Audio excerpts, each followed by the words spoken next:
Why are you so tense? God damn it! Because I don't know what I'm doing! Calm down. Hello everybody, it's Philly Kuts. I just wanted to talk about a couple great deals I found this week, and it's going to kind of lead into what I'm going to be talking about in this vlog. I found two great games for two great prices, both at Best Buy. First, on a one-day sale only, it was actually today, they had Darkness 2 for $11.99. $11.99, brand new. Now this is a game that came out in February. So it's a little over 3 months old, and you can get it now for 12 bucks. Second game, Assassin's Creed Revelations. I got this for $10, brand new at Best Buy.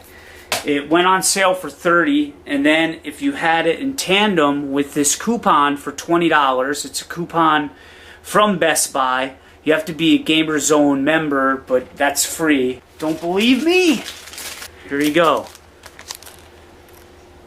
Darkness, $11.99.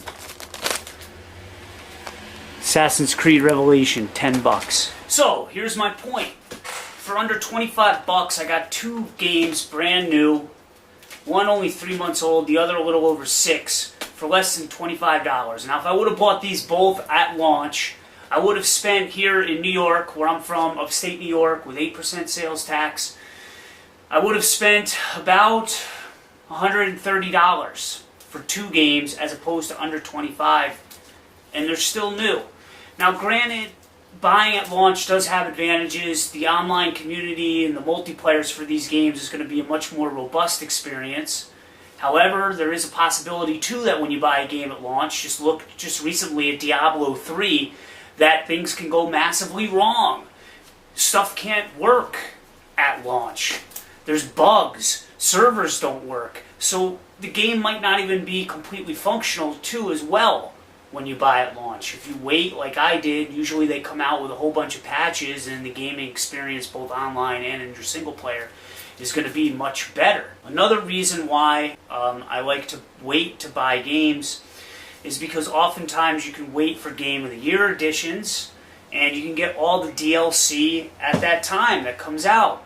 Granted, you might have to wait over a year, but still, you can get it for a bargain price like $30 or $40, as opposed to if you're a first adapter, buy the game new when it comes out for 60 bucks and buy each piece of DLC. Like, take a look at Fallout New Vegas, or when Oblivion, the first one, came out. You had to pay like $5 to $10 for each new piece of DLC that came out, ultimately turning that game into maybe up to a $100 game. As opposed to if you wait, you can get everything for like a bargain price. So what I'm asking you guys is it really worth buying day one, or even in the first month? More and more I start to become more frugal with my money due to this bad economy. It just really doesn't make sense anymore. I never really was a guy that bought a lot of games at launch, but I probably bought maybe about 6 a year. They usually were AAA titles, like Halo stuff, Grand Theft Auto, Mass Effect. But even this year, I haven't even bought Mass Effect 3 yet. And it's crazy, because at the Microsoft store this week, you can get Mass Effect 3 delivered to your home for 35 bucks, a hard copy. That game just came out about 2 or 3 months ago as well. If you just wait just a little bit, you just be patient, in 3 months you can get a $60 game for $10 or $12. Also, speaking of DLC, it upsets a lot of people that when you buy a game brand new for the $60, you expect that you're going to have the complete experience, at least for a little while. But now companies such as EA are releasing DLC the same day that you buy your game. They did this with Mass Effect 3. Now I can understand games are finished months and months before, for the most part, before they're released, to the public. They put on the polish and whatnot. So it gives developers a chance to work on DLC, which is great. But it kind of like smacks you in the face when you buy the game and then on that same day they want to charge you another 10 bucks for some more DLC. Some companies don't do that, such as Rockstar. I know that with LA Noire and with Red Dead Redemption, the first DLC was actually free. But to me that seems like a much more secure business model.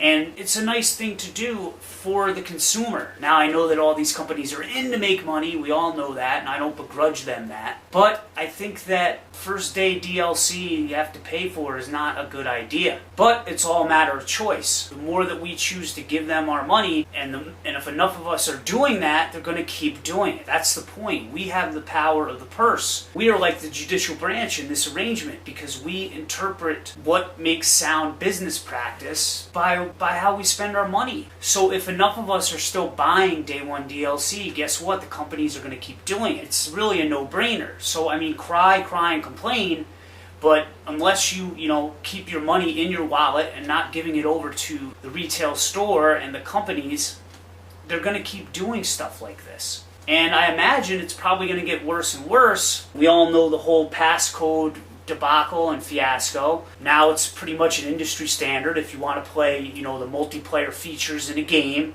or if you want to play any online features in a game, you have to put in a passcode. EA kind of was the first to start this in the console sector of gaming. It really turns me off. I used to be a big fan of NHL series, EA Sports. For the first time in about 5 years, I did not purchase the NHL series. Why? Because I just felt I was a little bit turned off by the whole passcode idea, and also I just feel like they keep recycling the same game over and over again, and those of you who play Madden probably feel the same way.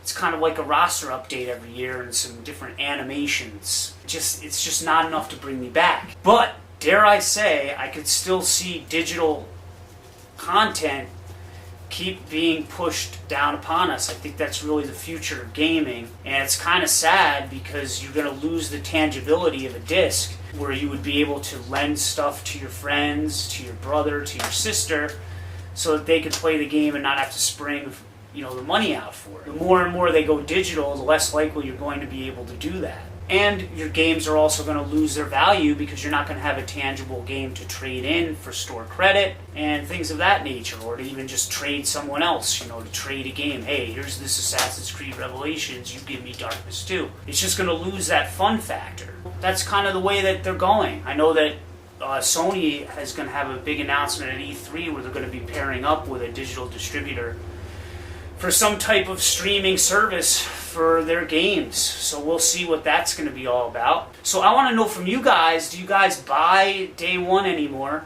If not, let me know. What games have you bought day one this year? My last day one purchase, launch day purchase, I think, I gotta remember, was probably Gears of War 3. They gotta make better incentives. Now some retail stores are offering incentives, such as giving you like a gift card. I know Target and oftentimes Best Buy might throw in a $5 or $10 gift card when you purchase something. Or, you get a special code for, some armor or a special gun. That's not really enough for me. That just isn't very appealing for me. Other people cite that when you buy day one purchases, you have more of a chance to get the limited edition collections, but most of the time those limited edition collections go on clearance anyway.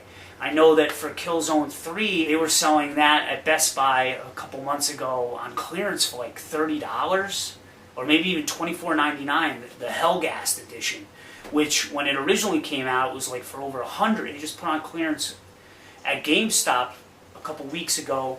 Skyrim, their collector's edition, that also was over $100 when that first came out. So I don't really buy it that the collector's editions are worth squat. They're not really worth anything. They're usually just filled with junk that I don't really need. Let me know why you buy day one. I know that it's for the experience and it's exciting. It's kind of like going to a movie on the first day. I guess as you get older, such as myself, you have more responsibilities. I'm in grad school, I'm working full time. You just don't have as much time to game, and I have such a backlog of freaking games that I don't have to buy day one anymore. I can't even justify it until I play all my other games that I have in my backlog. But you guys let me know. Thanks for watching. This has been Philly Kuts. Peace.